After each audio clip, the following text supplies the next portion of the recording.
I will do a reading for you today. Uh, and I'm going to read from my book, Dare to Create. And I'm so heartened to see so many of you join, which is a great treat because I wasn't expecting anybody to join. So it's a good thing you are here because I want to talk to you about how this book came about and how I have uh, adopted all the philosophies I talk about in this book into my life. And I want to share them with you. So the book is available on Amazon and it's not very expensive and it's a short read. And few people who have written a review for it have sang so many praises that they have found this book life-changing. I personally won't say that about my book, but it is the book which has changed my life. It's a process of how I have changed my thinking, my beliefs, um, um, m- my own transformation happened via this book. So the book starts with uh, a scene from my morning prior to my transformation. And it goes like this: Dring, dring, dring. And the date is July 2018. It's important. I need to share that. Dring, dring, dring. Still in deep sleep, I stuck my hand out of Duna and shut the alarm off. I wriggled back in the bed, patting the Duna around me. It was freezing. It must be -5 degrees Celsius outside. My husband had gone for a walk almost an hour ago and must be heading back. If I was to use the bathroom before him, I better get up. But I didn't. One thing to mention here, I am in Australia and July is midwinter here. Moving on, nearly 6 decades. Where had all those years gone? And yet here I was, still forcing myself to get out of bed, have a shower, get dressed, spend the next 8 hours in an environment that sucked the life out of me. On the way back, I would visit my father in the nursing home, get home, cook dinner, do dishes, and collapse in bed. Was this the life I signed for? I heard my husband's footsteps on the stairs. Reluctantly, I dragged myself out of bed and headed to the bathroom. Half an hour later, I shoved a piece of toast in my mouth, washed it down with a cup of tea, and headed to work. The day had barely started when we were asked to gather in a large meeting room. Such snap meetings had become a norm. About 100 of us crammed in a room when the new CEO took the stage and announced that the management had decided to dissolve the current organization to create an entirely new one. The new organization, she said, will be more agile, automated, responsive, and lean. Many of you will not be working in the same roles that you have been. The management will be working with the staff to transition them into different roles. In 30 years of working life, changes were nothing new. But I had a feeling in my bones that this one was bloody different. Change usually brings a lot of opportunities with it, especially for those who are ready to embrace them. My whole career in the corporate world was built upon taking advantage of such opportunities. I started my career as a biochemist and molecular biologist, but later quit my job to have children. By the time they went to school, research jobs in my field had dried up. The world had changed in the 7 years while I was raising my children. but a new field was booming: information technology. I went back to university to get yet another degree. In the 20 years that followed, I was employed in several organizations in various roles, working my way up from desktop support assistant to a programmer and eventually reaching the ranks of senior management. Here was another opportunity, an opportunity to grow, to do different things. With my experience, I was well positioned to become the brain behind the new organization. However, I wanted no part of it.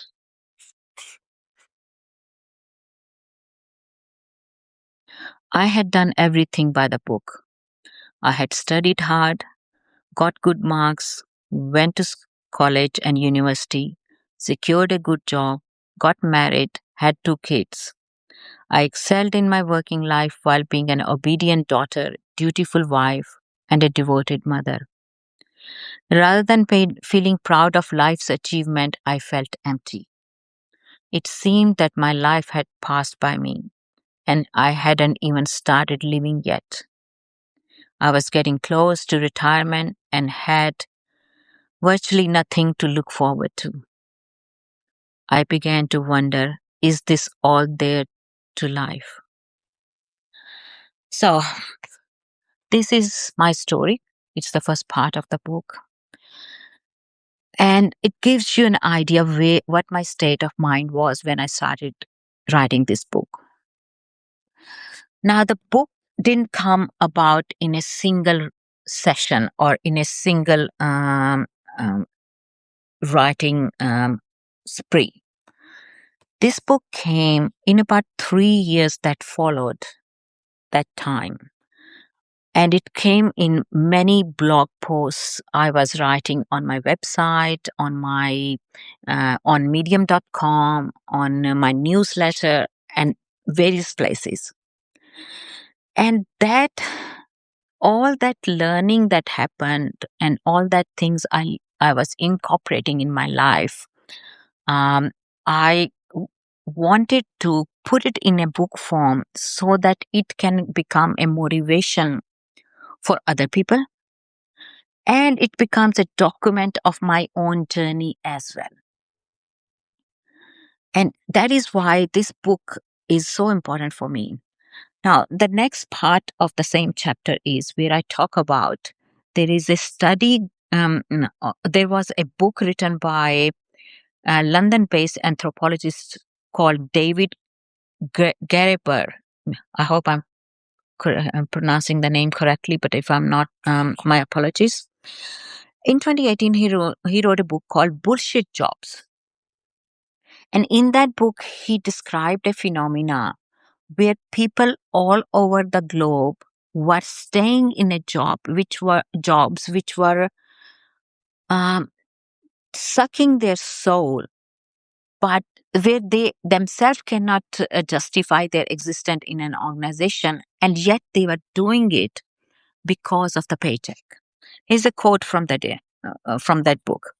A bullshit job is a form of paid employment that is so completely pointless, unnecessary, or pernicious that even the employee cannot justify its existence, even though, as part of the condition of employment, the employee feels obliged to pretend that this is not the case. So he tells a story of a person who was employed. Um, um, mm, mm, he was a 69-year-old person, and he was employed by the Spanish government to work in a city's water treatment plant. And he had nothing to do for all his life, for his work. Sorry, my apology.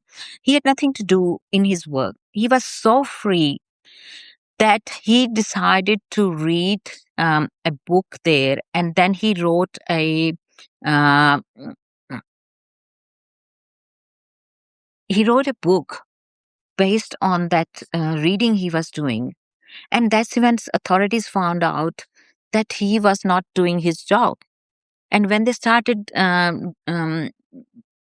researching what was the cause of him being so raw, they found out that he had nothing to do. And on top of that, he wasn't even coming to work. He was not supervised by anybody. He just disappeared and just kept on doing his own thing. And for 6 years, he collected salary for not even being present at his job. And this is just a story to demonstrate how so many jobs were so pointless that it was killing people's inner morale. And I somehow related to this story and I said, I'm doing work. And believe me, when I say this, I had done a lot of good work. There was time I was so excited by my job. I have created so many software programs and written things which I thought was very important, and I had to produce them in a very uh, um, timely manner and had to meet deadlines and do all those things. But all of those things were not satisfying me anymore. And I'm pretty sure there are many people out there who are feeling the same. But if you are not if your job is not satisfying, then what is satisfying? And if you want to find something which is satisfying, how to go about it? And that is when my search began, because I wasn't sure, if I'm not working, what would I be doing? Of course, I was passionate about writing even at that time, but there was no career in that for me, and I know my career was always important for me. So this is the time I came across two more studies, or two more things. One was by an economist called Keith Coates, and um, he had um, um, he had explained this beautifully in an article he's written. It's a futurist and leadership expert. He's a futurist and leadership expert, and he talked about there were four kind of economies in the history of human race. And number one was, or the first one was, the hunter gatherer age. That's when human beings were hunter and gatherers, and at that time, people who were doing well were the people who had the skills to hunt and gather food. So the people who were hunting animals and have developed techniques or skills to do that in a better way and better than anybody else. And they were the ones who were at the top of the food chain. They were the tribe leaders. They were the one who were respected, and they are the one who was the warriors at that time. There are still people, and there are still remote civilizations where this kind of skills are much needed, and are seen with respect. The second one was agriculture age, no, agrarian age they're called. So for about 10,000 years ago, agriculture dominated our way of life, and from that period, the people who had a lot of land, they were able to grow more crops, and they are the one who are were considered the most respected, uh, and they are the one who was doing well. They had the one who were the leaders of the society. So landlords and the kings and the big people who had all these means to grow more food. And then came the industrial age, and which is basically in the middle of 18th century. And during this time, people who were running industries, inventing new things, bringing new things into the market, and all that. They are the one who are the changing the society and became the leaders of the places at that time. So that's the called technology shift, because all these ages were basically dependent upon technology somehow. So in the hunter-gatherer age, people who developed the weapons for hunting. In Australia, they have a weapon called boomerang. It's a U-shaped or V inverted V shape uh, um, weapon. It's made of wood, and it can go. It's called boomerang because it can go hit a kangaroo at mm, kilometer away or 2 kilometer away, and then it can come back in the hand of the person who threw it. So that way, this um, this mm, uh, people who were they started developing weapons they can which can um, do the hunting part easier and effective. And in the agriculture age, they came up with many tools which can help them with the growing of the uh, um, sorry, my mind has gone so blank because there was a distraction. For industrial age, sorry, for the agriculture age, they came up with the tools to grow crops better. And industrial age, they came up with so much technology to give everything, to make things which make our life easy. And the fourth age he talks about is the information age. And this is when the companies like IBM and HP and Motorola and the Apple and all these companies came about. And because they are dealing with the internet came and they're dealing with the now information. But then he went on to explain the current age. And you'd be surprised to know the current age is called the connection age. So this is the period, and I'll read this to you rather than explain it in my broken thoughts at the moment. So the connection age started with the advance of social media. With the advent of social media, the technological shift came so fast that we moved from the information age to connection age in less than a decade.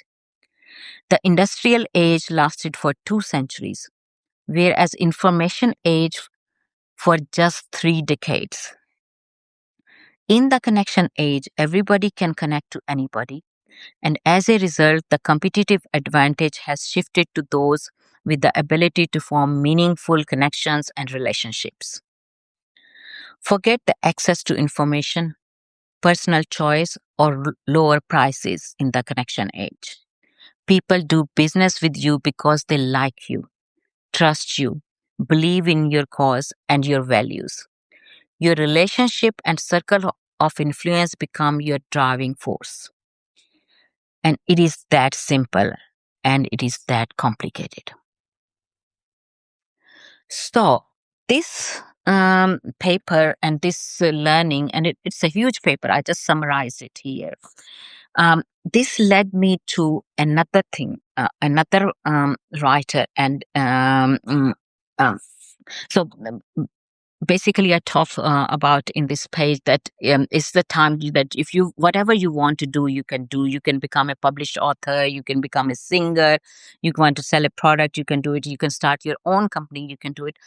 It is available to everybody now. It doesn't matter where they are. If they have access to internet, they can do whatever they want. So that was a seed which grew in me that I can do whatever I want. I just need to find out what do I want. And that's when another study came to me, um, another author came to my life, or my sphere of influence. Um, I'll rather say two of them.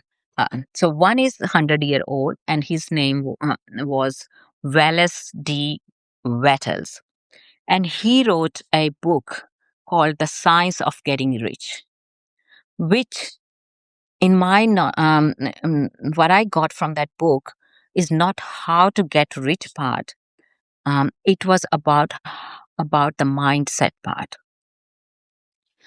So there's a little few quotes from that book which I just want to read it to you, and they are: there is a thinking stuff from which all things are made, and which in its original state permeates, penetrates, and fills the interspace of the universe.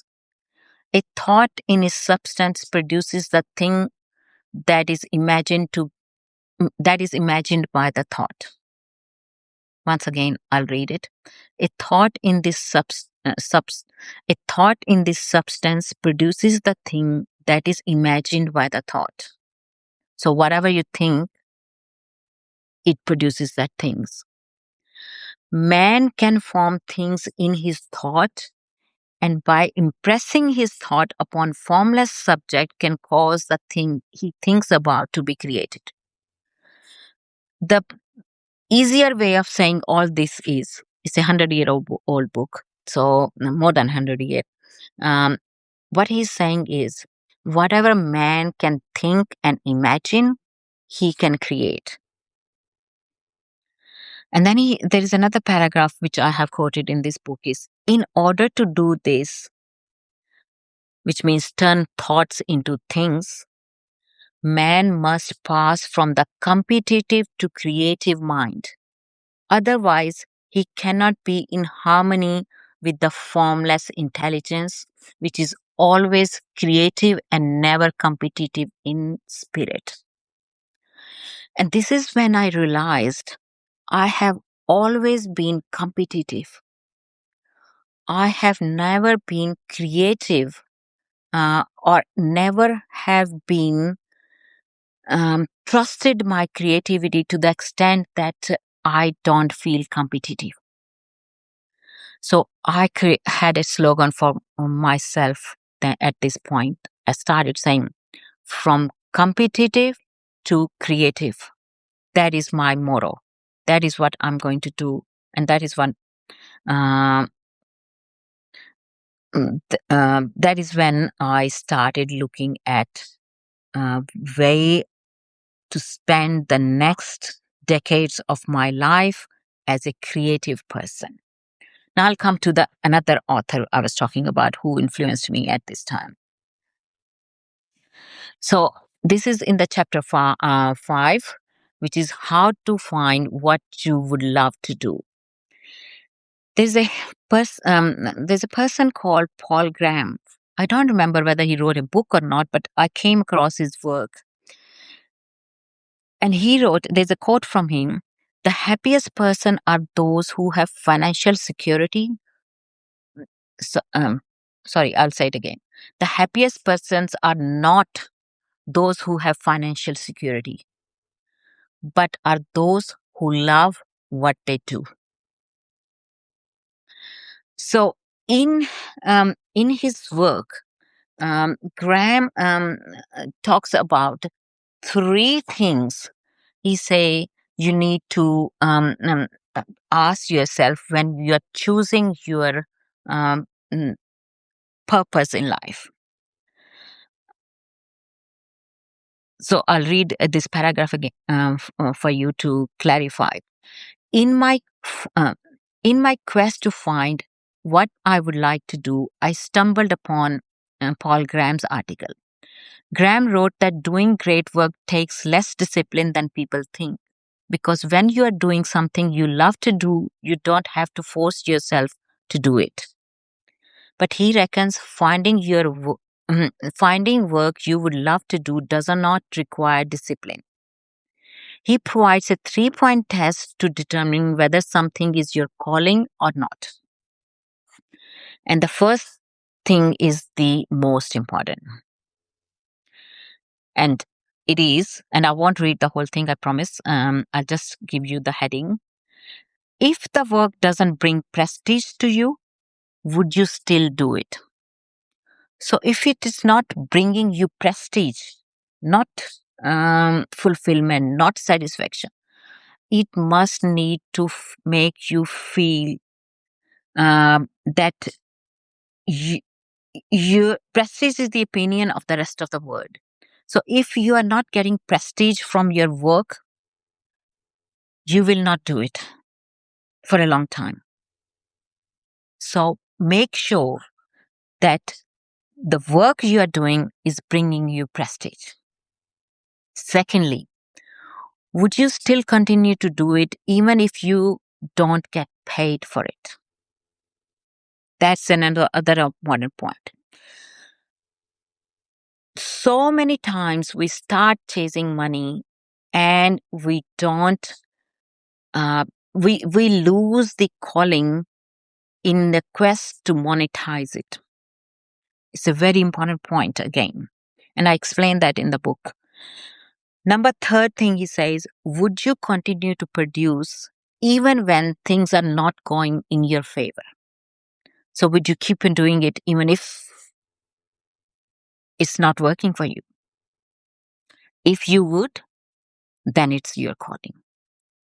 So these questions are very, very important. And this is what led me to figure out my calling. And my calling lies in condensing my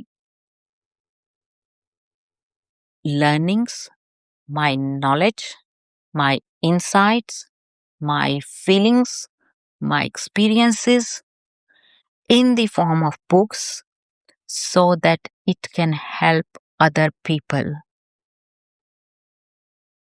as much as they helped me while figuring it out, if not more. So that is my calling, and that's what I'm working towards. And I'm helping other people to write their books as well. And I'll continue doing it, even if I don't get paid for it, and even if I if even if it doesn't work for me, which means my book doesn't sell, it doesn't worry me. I'm prepared to give my books for free to anyone who can use it. And then and the first point, if the work doesn't bring prestige to you, would you still continue to do it? So this work does bring prestige to me, and that's why I will continue to doing it. Um, there is another quote at the end of this chapter, which I want to read to you. It's from Sadhguru, a yogi, a mystic from India. He says, "We are not here just to earn a living and raise children. Even animals and limited intelligence can gather food and raise their offsprings. Nature has a higher purpose in bestowing us with all this intelligence. It wants us to find our calling and fulfill it. And that is why I'm doing it. And that is why you need to find your calling." That's all I have for today. Um, if you like, you can get this book from Amazon and read more about it, because that is just the beginning 4 or 5 chapters. And then and then I go into the various mental models to change your mindset to get to to fulfill your calling. And you will learn a lot, hopefully, from that. Uh, that's it. Thank you very much for sticking with me and staying and listening to me. Thank you, Geetika, Flora. And then there is the disabled activist, Anu, Lucy, Christina, JB, Keegan, Christine, Susan, and Kathy Small. Thank you all. Bye for today.